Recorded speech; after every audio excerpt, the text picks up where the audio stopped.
وقت گزر جائے تو اول وقت گزر جائے۔ ایک جنگ میں میرے مولا سے بڑا عجیب سوال کیا ایک بندے نے، اور اس سے بھی عجیب جواب دیا میرے مولا نے۔ مولا علی جنگ لڑ رہے ہیں، بندے نے آ کے پوچھا یا علی کیا نماز کا وقت ہو گیا؟ مولا نے فرمایا لا نام، نہیں ہاں۔ بندہ حیران ہو کے کہتے یا امیر المومنین یہ جواب کیا ہوا؟ پہلے نہیں اور پھر ہاں۔ فرمایا جب تو نے پوچھا تھا اس وقت نہیں ہوا، اور جب میں نے لا کہا تو لا کہتے کہتے ہو گیا۔ اور ہے یہ نہیں؟ ہم فیصلے کرتے ہیں گھڑی کو دیکھ کر، اور وقت فیصلے کرتا ہے علی کی مرضیوں کو پوچھ کر۔ اب ان کا ارادہ ہے کہ امیر المومنین کی تکبیر اولا کو، پہلی اللہ اکبر کو قضا کر دیں۔ مولا مصلی پہ ہے، بندے وہ یا امیر المومنین کون سے جانور بچے دیتے ہیں اور کون سے جانور انڈے دیتے ہیں؟ چھوٹے چھوٹے بچوں کے لیے بھی آج یہ سوال مسئلہ نہیں ہے، کیونکہ اس کا جواب علی بتا چکے ہیں۔ اگر میرا مولا نہ فرما چکا ہوتا تو پوری کائنات کے علماء و صاحبان علم کٹھے ہو کے بیٹھتے، پھر بھی مکمل جواب نہ دے پاتے، پھر بھی کچھ جانور رہ جاتے۔ علی علیہ السلام نے فرمایا جن کے کان باہر ہیں وہ بچے دیتے ہیں، اور جن کے کان اندر ہیں وہ انڈے دیتے ہیں۔ اللہ اکبر۔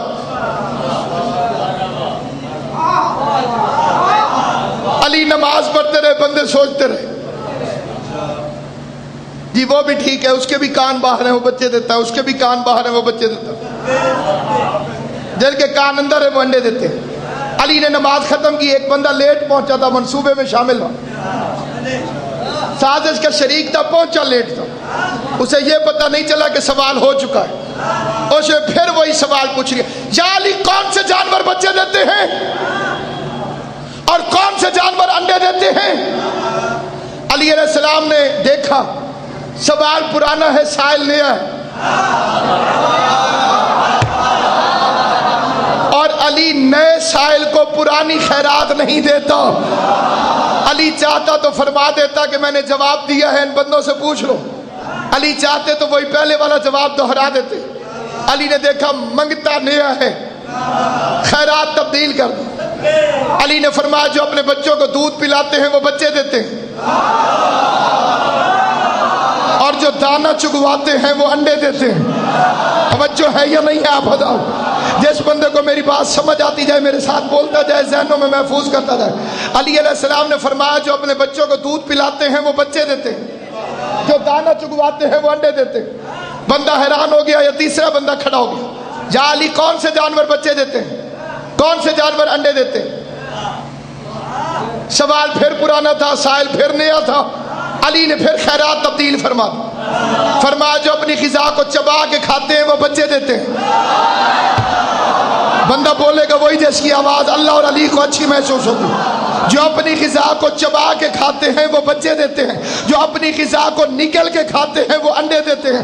ساری مسجد چپ ہو گئی علی کے جواب کے سامنے، اور ابو طالب کا بیٹا مسکرا کے ایک ایک کی آنکھوں میں آنکھیں ڈال کے ممبر سے کہہ رہا تھا کوئی اور ہے پوچھنے والا؟ اگر کوئی رہ گیا ہو تو وہ بھی پوچھ لے۔ خدا کی قسم تم قیامت تک علی سے یہی سوال کرتے رہو، علی قیامت تک تمہیں مختلف جواب دیتا رہے۔ تم مجھ سے یہی سوال کرتے رہو، میں قیامت تک مختلف جواب دیتا رہوں۔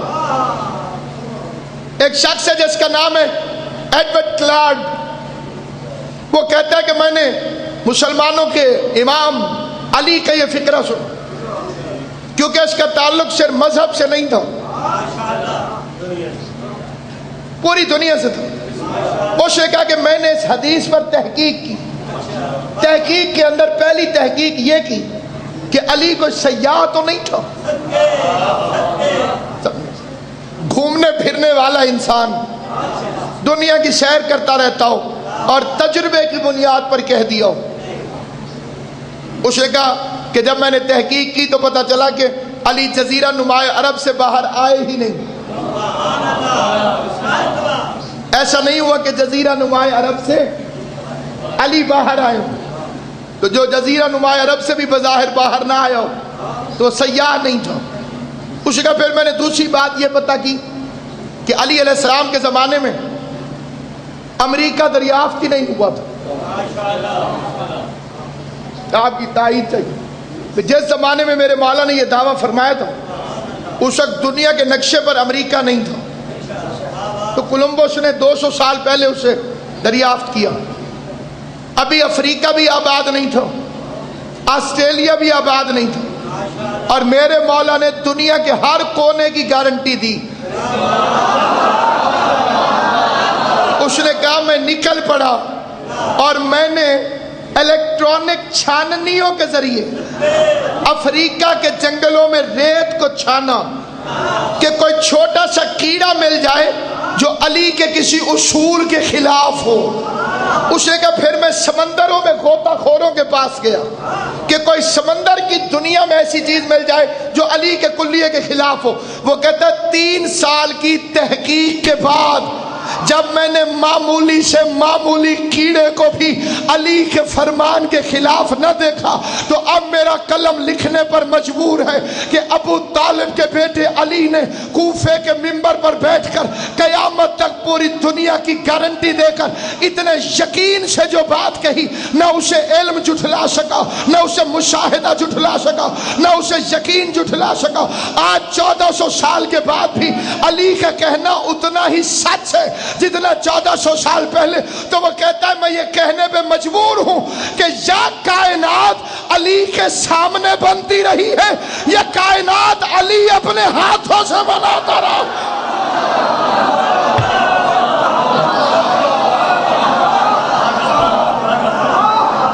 یا اس کے سامنے بنتی رہی یا وہ اپنے ہاتھوں سے بناتا رہا، ورنہ اتنے اعتماد سے وہ کیسے فرما دیتا، اتنا عرصہ پہلے وہ کیسے یہ فکرے کہہ دیتا۔ تو سامعین گرامی، حسد کی بنیادی وجہ یہی ہے کہ یہ گھرانہ علم کا گھرانہ۔ ایسا کبھی نہیں ہوا کہ کسی نے سوال کیا اور علی نے مہلت مانگی کہ تو کل پوچھنا، اور ایسا بھی کبھی نہیں ہوا کہ علی علیہ السلام نے سوال سننے کے بعد کہا سمجھ نہیں آئی ایک دفعہ پھر پوچھنا۔ اتنی دیر کی بھی مہلت نہیں، بلکہ میرے امام وہ ہے کہ ایک بندے نے خط میں سوال لکھا امام حسن عسکری کو، اور اس نے 7 سوال لکھے، امام نے 10 جواب دیے۔ 7 جواب لکھنے کے بعد مولا نے لکھا اس کے بعد تیرے پاس سیاہی ختم ہو گئی تھی، 3 سوال تیرے دل میں رہ گئے تھے، ان کے جواب یہ ہیں۔ آل محمد جو ہونے کو ہونے سے پہلے جانے، فقہ جعفریہ میں اسے امام کہتے ہیں۔ ہمارے ہاں امام وہ نہیں ہوتا جس غریب کو چاولوں کے نیچے بوٹیاں نظر نہ، صاحب علم ہونا چاہیے۔ اور پھر میں اس سوال کے جواب کے بعد آپ کی خدمت میں اس طرح ایک صلوات پڑھ لیں محمد و آل محمد۔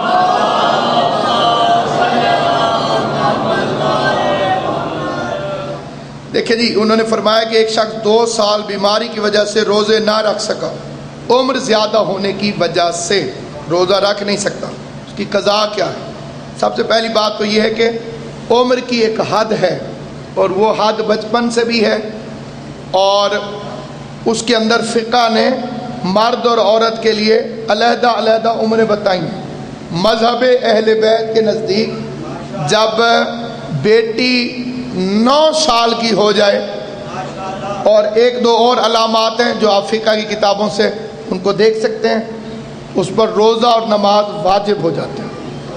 اور لڑکے کی بھی 3 علامات ہیں بیٹے کے لیے مذہب اہل بیت کے اندر، داڑھی اتر آئے، 15 سال کا ہو جائے، جو باقی علامات کے لیے توضیح المسائل سے رجوع فرمائے، انہیں ممبر پر مجلس میں بیان کرنا مناسب نہیں ہے۔ وہ 3 علامات اس کی، 3 علامات اس کی، 15 سال کا لڑکے کے لیے، 9 سال کے لیے بیٹی۔ اس کے بعد ضعیفی کے اندر بھی اللہ نے ایک حد مقرر فرمائی. یہ نہیں ہے کہ انسان ضعیف ہو جائے اور پھر بھی کہے کہ جی میں تو ضرور رکھساں جی، کیونکہ روزہ مشقت کا نام نہیں، اطاعت کا نام ہے. اسی طرح سے بیمار کے لیے بھی کہ ایک شخص گردے کی بیماری میں مبتلا ہے، روزہ رکھنے سے لاغر ہو جاتا ہے، وہ روزہ رکھے یا نہیں؟ اگر یہ بندہ روزہ رکھے گا تو گناہگار ہوگا. یہ میں مذہب شیعہ خیر البریہ کے مطابق مسئلہ آپ کی خدمت میں عرض کر رہا ہوں. اللہ نے فرمایا کہ مریض اور مسافر ان دونوں کے لیے مرض علی سفر من ایام معدودات الاخر، ایک مریض ایک مسافر. مذہب دین اس چیز کا نام نہیں کہ اللہ فرماتا ہے کہ ضرور تم مشقت میں پڑو. عبادت خداوند کریم کی طرف سے بندوں پر ہے لیکن صحت کے ساتھ. اگر کوئی بندہ روزہ رکھنے سے بیمار ہو جاتا ہے اور پھر بھی وہ زبردستی روزہ رکھے تو اس نے گناہ کیا. اللہ فرمائے گا میں نے تجھے کب کہا تھا کہ تو اپنے آپ کو مشقت میں ڈال. توجہ ہے یا نہیں؟ اگر بیمار جیسے صحت مند روزہ نہ رکھے تو گناہگار، مریض روزہ رکھے تو گناہگار. اللہ فرمائے گا کہ تو بے وقوف ہے، جب میں نے تجھے منع کیا تھا، جب میں نے تجھے رعایت. اب اس میں بھی ایک اختلاف ہے اور وہ تیسرے سوال کا جواب ہو جائے گا. یہ فقہی اختلافات ہیں کہ بندہ کتنا بیمار ہو اور روزہ نہ رکھے. برادران اہل سنت کے نزدیک ان کا مسئلہ یہ ہے کہ جس میں موت کا اندیشہ، جس بیماری میں انسان کے مر جانے کا خطرہ ہو اس میں نہ رکھے. تو آج کل تو بندہ چھینک سے بھی مرتے ہوئے نظر آتے ہیں. نت چھاوے تو بندے مر گئے، کیوں یا جی الٹی آئی ہے تو مر گئے جی. تو پھر کون سی بیماری ہے جس میں یہ گارنٹی ہے کہ اس میں موت آ سکتی ہے، اس میں نہیں آ سکتی؟ قرآن مجید کی عزت کی قسم قیامت تک فخر کرو مذہب اہل بیت پر، کیونکہ یہ اللہ کا مذہب ہے. امام صادق سے بندے نے پوچھا مولا بندہ کتنا بیمار ہو تو روزہ نہ رکھے؟ کسی بیماری کی حد، بعض بیماریاں ایسی ہیں جن کی حد ڈاکٹر بھی نہیں بتا سکتے. ایک بندہ جھوٹ بول دے میرے پیٹ میں درد ہے، ڈاکٹر کیسے بتائے گا کہ ہے کہ نہیں؟ ابتدائی ڈاکٹر تو نہیں بتا سکتے. وہ پیٹ پہ ہاتھ رکھے ہائے اس کا کیا علاج ہے؟ آپ کے کئی وکیل حضرات عدالت میں کہتے ہیں جی مجھے ہارٹ اٹیک ہو گیا میں آج نہیں آ سکتا. اس کا کیا کوئی چیک اپ کرے گا؟ یہ ہے مذہب شیعہ. امام صادق سے بندے نے پوچھا مولا بندہ کتنا بیمار ہو تو روزہ نہ رکھے؟ قیامت تک امام کا جواب یاد رکھیے گا، اپنے بچوں کو یاد کرائیے گا. ہر بندہ نیت کر کے اٹھے کہ میں کم از کم ایک بندے کو اپنے امام کا جواب یاد کراؤں گا. بندے نے پوچھا مولا انسان کتنا بیمار ہو تو روزہ نہ رکھے؟ امام نے فرمایا اپنے ضمیر سے پوچھے. سلامت رہے آباد و شاد. یہ معاملہ ڈاکٹر سے نہ پوچھے، یہ معاملہ اپنے ضمیر سے پوچھے کہ تو روزہ رکھ سکتا ہے کہ نہیں رکھ سکتا. کیونکہ اس کے لیے جو آپ کا ضمیر فیصلہ کرے گا اس سے بہتر فیصلہ کوئی بھی نہیں کر سکتا. اپنے ضمیر سے پوچھو کہ رکھ سکتے ہو کہ نہیں رکھ سکتے. اس لیے ان کو چاہیے کہ جو نہیں رکھ سکتے ہیں یا تو یہ بذات خود جب خدا انہیں صحت دے اس وقت ایک روزے کے بدلے ایک روزہ رکھیں گے، اور جب تک نہیں رکھ سکتے تب تک یہ ایک وقت کا کھانا کسی بھوکے کو کھانا کھلائیں گے، مسکین کو. اس میں شرط ہے مسکین کو، اور مسکین جو ہے وہ کوئی بھی مل جائے تو اسے روزانہ کا فدیہ دیتے رہیں تو یہ اس کا سلسلہ جاری و ساری رہ سکتا ہے. تو سامعین گرامی قضا روزے کا ثواب فرض روزے کے برابر ہے یا نہیں؟ اگر روزہ قضا ہوا ہے کسی مجبوری کی وجہ سے، کیونکہ خدا بہتر جانتا ہے. ایک ہوتا ہے جان بوجھ کے روزہ چھوڑنا، اس کا پھر قضا بھی ہے کفارہ بھی ہے. کفارہ ہے 2 مہینے کے مسلسل روزے رکھے، 2 مہینے کے مسلسل روزے. لیکن مہینے چاند کے مطابق 29 کا ہو تو پھر مہینہ پورا ہو جائے گا، لیکن درمیان میں اگر ایک روزہ بھی چھوڑے گا تو وہ اس کے دوبارہ سے شروع ہوں گے مسلسل روزے رکھے مرد کے لیے 2 مہینے کے مسلسل روزے، 60 مسکینوں کو کھانا کھلانا، یہ سارا اس کے اندر آ جائے گا اگر جان بوجھ کر کوئی چھوڑتا ہے۔